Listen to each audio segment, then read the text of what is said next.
Hello again. Now, a top yogurt supplier has joined hands with other companies to eliminate plastic waste in South Africa.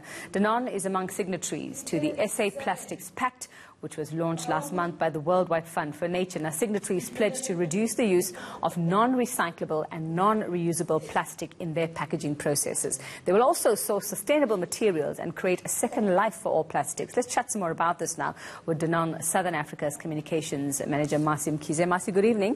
Thank you for coming through for us this evening. So, in a nutshell, what is Danone's mission here? So Danone's mission is really very much interlinked with our overall vision, which is all about one planet, one health. Now, when we talk about one planet, one health, it means we need to look at what we're doing responsibly because every single time we choose what we're eating, what we're drinking, we have to look after our health. Yeah. And that has an impact on our planet because of the resources that we take from, the raw materials that we source from, and most importantly, cultivating this so that the future generation can benefit and have a livelihood beyond today. So we're sustaining for the future, essentially. Okay, well, as a yogurt consumer and a mum, who's used to putting these in lunch boxes, I'm trying to picture how you're going to do this, because you're going to try and using non-recyclable, non-reusable plastic in your packaging. What are the alternatives? What's the plan? So as it stands today, we really talk about reusable and recyclable, and that is essentially saying, how do we educate consumers to currently use our current yogurt containers as a reusable source? So a lot of that really takes place from an educational point of view. We are able to go into schools, sporting environments where young children and families are really educated about giving a second life to their plastic in their homes and being purposeful about it. The recycling part of it is really to say that we want to remove what goes to landfill and are not part of taking it to the ocean. Essentially, we know today that a lot of damage goes into the ocean by virtue of it being plastic, and we are now standing tall and saying we want to be part of the Plastics SA Pact that allows us to make a better choice in how we actually recycle our plastic. So you're not changing your plastic, your packaging at the moment. You're not, for example, going to be putting them in glass or something like that. Are you keeping it but telling people what they can do with it afterwards? So historically, I mean, if you look at many, many years ago when Danone started, it did start from a glass container. Nothing stops us from re-looking that for the future.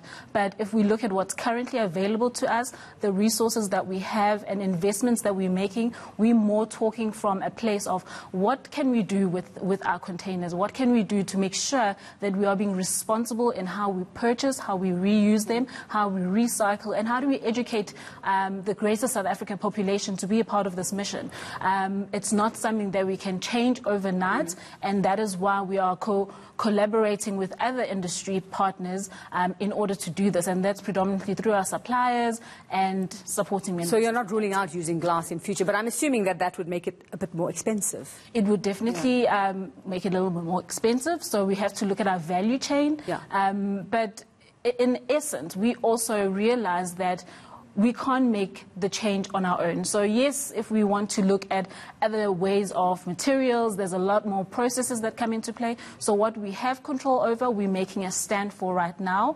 What we're looking at is also looking into the future. So we talk about 2050 plans. And as much as it may feel as if it's very far away, it's very near in the future, in the sense that we need to look after our planet with that in mind, that we have to be more responsible. Now, I see here that you're the first that South Africa is the first African country to join this plastic pact. So what have we learned? What are other countries doing? What are we getting from them to actually put this message out? How successful have they been, and what are we using from them? So fortunately, last week at the launch, we had the UK team there, and they shared really, really good insights in terms of how they've come looking at the challenges and the resolves thereof.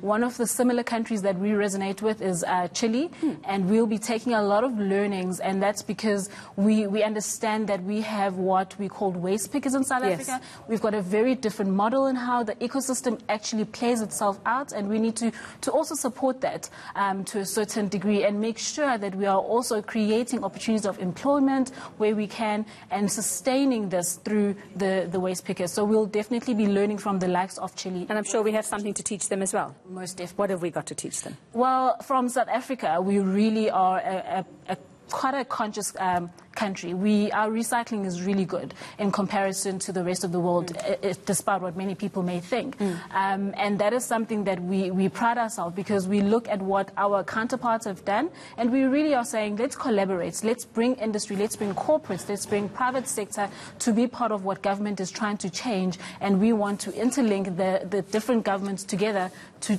pass on those learnings, essentially. Okay, so the mission being one planet, one health. Thanks very much for your time there. Masi Mkhize, she is the Southern Africa's communications manager for Danone, and I suppose you can watch out for those messages and see how you can make a difference as well.